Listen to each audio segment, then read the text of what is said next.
नमस्कार मित्रांनो, 30 मार्च 2025 रोजी असणाऱ्या गुढीपाडव्याच्या तुम्हा सगळ्यांना खूप खूप शुभेच्छा. मित्रांनो, 30 मार्च 2025 रोजी हिंदू नववर्षातील पहिला दिवस अर्थातच गुढीपाडवा साजरा केला जातो. याच दिवसापासून चैत्र नवरात्रसुद्धा सुरू होतं. मित्रांनो, गुढीपाडवा म्हणजे वर्षभरात जे 3.5 मुहूर्त येतात त्यापैकीच एक मुहूर्त म्हणजे गुढीपाडवा. आपण जी गुढी उभारतो ती विजयाची, मांगल्याची गुढी असते आणि म्हणूनच गुढीपाडव्यापासून अनेक लोक नवीन कामास, नवीन व्यवसायास सुरुवात करतात.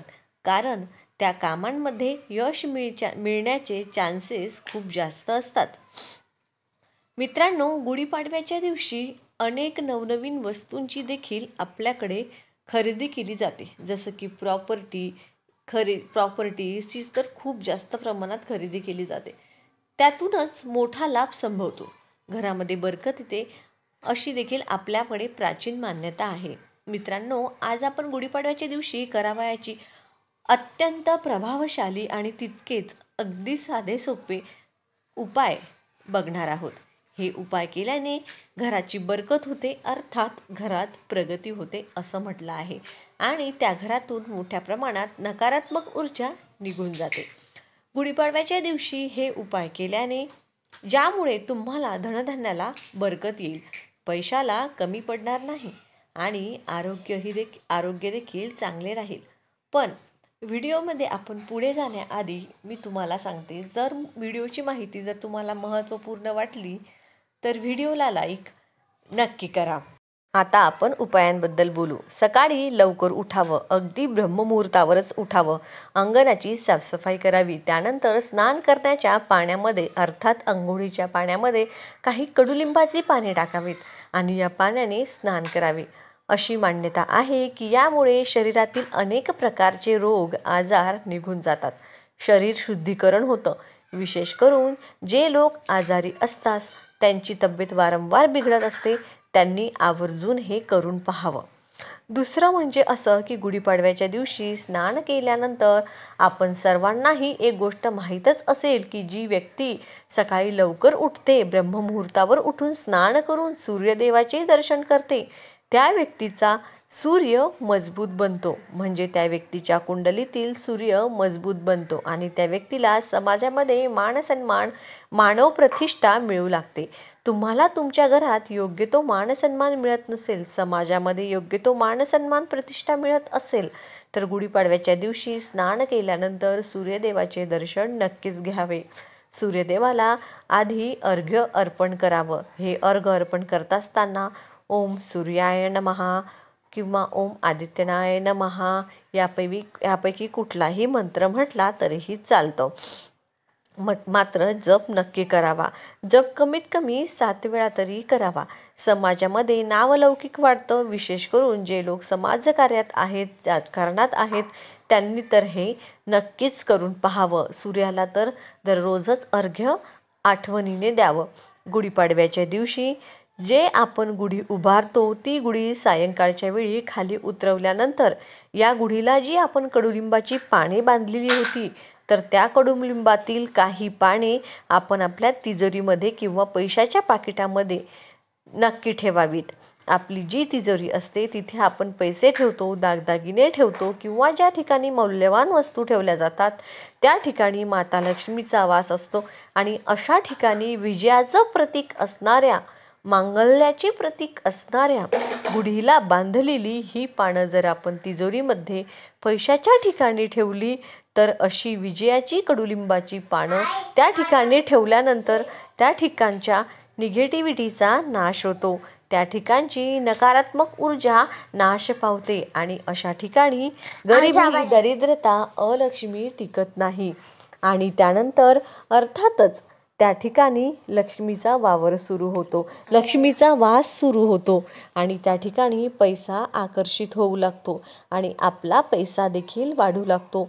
अत्यंत साधा सोपा उपाय आहे आणि ही पाने ठेवताना आपण त्यासोबतच काही सुट्टी नाणी ठेवावी. जसं की 1 रुपयाची, 2 रुपयाची, 5 रुपयाची आपण 2 नाणी ठेवू शकता. वर्षभर आपण ही पानं आणि ही नाणी त्याच ठिकाणी पैशाच्या ठिकाणी ठेवा आणि पुढच्या वर्षाला गुढीपाडव्याच्या आदल्या दिवशी ही पानं आपण एखाद्या नदीमध्ये किंवा वाहत्या पाण्यामध्ये प्रवाहित करा.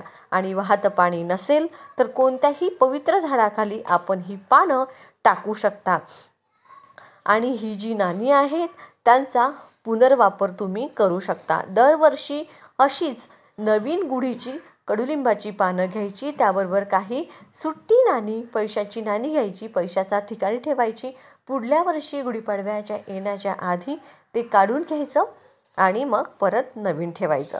तुमच्या तिजोरीमध्ये पैसा वाढू लागला आहे, पैशामध्ये वाढ होत आहे, कोणत्याही मार्गाने तुमच्या तिजोरीमध्ये पैसा येऊ लागतो, अत्यंत सात्विक असा उपाय आहे. तुम्ही हा उपाय नक्की करून बघा. त्याचबरोबर ज्या प्रकारे आपण तिजोरीमध्ये, पैशांच्या पाकिटामध्ये किंवा गल्ल्यामध्ये जशी आपण ही कडुलिंबाची पानं ठेवली, अगदी त्याच प्रकारे काही कडुलिंबाची पानं आपल्या धान्य साठवण्याच्या ठिकाणी सुद्धा ठेवा. जिथे आपण धान्य साठवतो, गहू असेल, तांदूळ असेल, ज्वारी, बाजरी, मका असेल, त्या ठिकाणी त्यातली काही पानं ठेवा. त्यामुळे घरातील धान्याला बरकत येते अशी देखील मान्यता आहे. अर्थात धनधान्य कधीच कमी पडत नाही.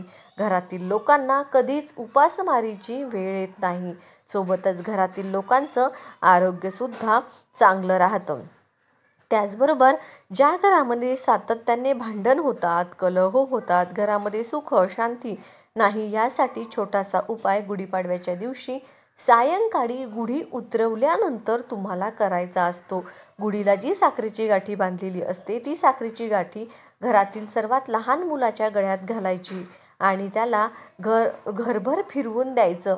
असं मूल जसं घरभर फिरू लागेल तसं तुमच्या घरातील निगेटिव्ह ऊर्जा नष्ट पावेल आणि त्यानंतर ती साखरेची गाठी घरातील सर्वांनी प्रसाद म्हणून खायची आहे. किंवा तुम्ही ती साखरेची गाठी घरातील सर्वात श्रेष्ठ व्यक्तीच्या गळ्यात देखील घालू शकता. मात्र आमच्याकडे लहान मुलांना ती गाठी घालून त्यांना औक्षण करून घरात फिरवलं जातं. मोठ्यांना सुद्धा घालू शकता, त्यांना नमस्कार करा. त्यानंतर साखरेची गाठी घरातील सर्वांनी प्रसाद बनवून खायची आहे. यामुळे घरातील लोकांमध्ये प्रेमाचं वातावरण निर्माण होतं. प्रेम स्नेह वाढीस लागतं. घरातील नातेसंबंध साखरेची गोडी निर्माण करतात. घराची बरकत होण्यासाठी, प्रगती होण्यासाठी अजून एक उपाय तो म्हणजे गुढीला आपण जो तांब्या किंवा पेला पालथा घातलेला असतो, तर गुढी उतरवल्यानंतर आपण हा तांबा किंवा पेला त्यामध्ये थोडे धान्य भरावे, गहू किंवा तांदूळ भरावे, एक हळकुंड टाकावं आणि सोबतच 1-2 सुट्टी नाणी टाकावीत आणि हा कलश आपण कोणत्याही गरजू व्यक्तीला, गरीबाला दान करावा किंवा कोणत्याही मंदिरात तो कलश ठेवून यावा. यामुळे घराची प्रगती होते. घरातील धनधान्य, पैसा, वैभव, मांगल्य ह्या गोष्टी सातत्याने वाढत जातात. सोबतच या दिवशी आंबे खरेदी केली जातात. तर आंब्याचा नैवेद्य आपण आपल्या घरातील देवी देवतांना दाखवू शकता. त्यानंतरच हे आंबे आपल्या कुटुंबातील समवेत आपण खावे. यामुळे कुटुंबातील सदस्यांमध्ये प्रेम वाढीस लागते अशी देखील आपल्याकडे मान्यता आहे. पुढील उपाय म्हणजे गुढीपाडव्याच्या दिवशी गुढीला आपण जी साडी बांधतो, तर ही साडी घरातील सौभाग्यवती महिलेनी वापरावी किंवा ती साडी तुम्ही बाहेरील कोणत्याही सौभाग्यवती महिलेला दान करू शकता. दान करणे हे खूप चांगलं मानलं जातं. या उपायाने देखील आपल्या घरामध्ये बरकत येऊ लागते. गुढीपाडव्याच्या दिवशी आपल्या घरातील अन्नपूर्णा देवीला तांदूळ अर्पण करावे. अन्नपूर्णा देवीची कथा सांग पूजा करावी. विविध पदार्थ, फळे, घरातील बनवलेला स्वयंपाक देवीला दाखवावा. असं संपूर्ण महिनाभर करावं. चैत्रांगणा रांगोळी ही खूप प्रसिद्ध आहे, देवापुढे काढावी. गुढीपाडव्याच्या दिवशी चांगल्या कामाचा संकल्प करा आणि तो पूर्णत्वाला न्या. हिंदू धर्मातील नववर्षाचा हा पहिला सण असल्यामुळे तो श्रीखंड आणि गोड खाऊन साजरा केला जातो. त्याचबरोबर काहींकडे पुरणाची पोळी देखील बनवली जाते. त्याचबरोबर गुढी उभारतेवेळी ही विजयाची गुढी आपल्या आयुष्यामध्ये अशीच उभारलेली राहावी म्हणून प्रतिकात्मक म्हणून ही गुढी प्रत्येकाने उभी करायलाच हवी. या दिवशी आंब्याची देखील दान नक्की करावे. या दिवशी सूर्यनारायणाचे पूजेचे देखील अत्यंत महत्त्व आहे म्हणून या दिवशी सूर्यनारायणाचं दर्शन नक्की घ्या. सूर्यनारायणाला अर्घ्य अर्पण करा. अशा पद्धतीने गुढीपाडव्याच्या दिवशी अगदी साधे सोपे उपाय करून आपल्याला नवीन वर्षाला सुरुवात करायची आहे. हा माहितीपूर्ण व्हिडिओ तुम्हाला उपयुक्त वाटला असेल तर व्हिडिओला लाईक नक्की करा आणि चॅनलला सबस्क्राईब करून प्रोत्साहित करा. व्हिडिओ पाहिल्याबद्दल तुम्हा सगळ्यांचे मनपूर्वक आभार. रामकृष्ण हरी. जय श्रीराम. जय गजानन.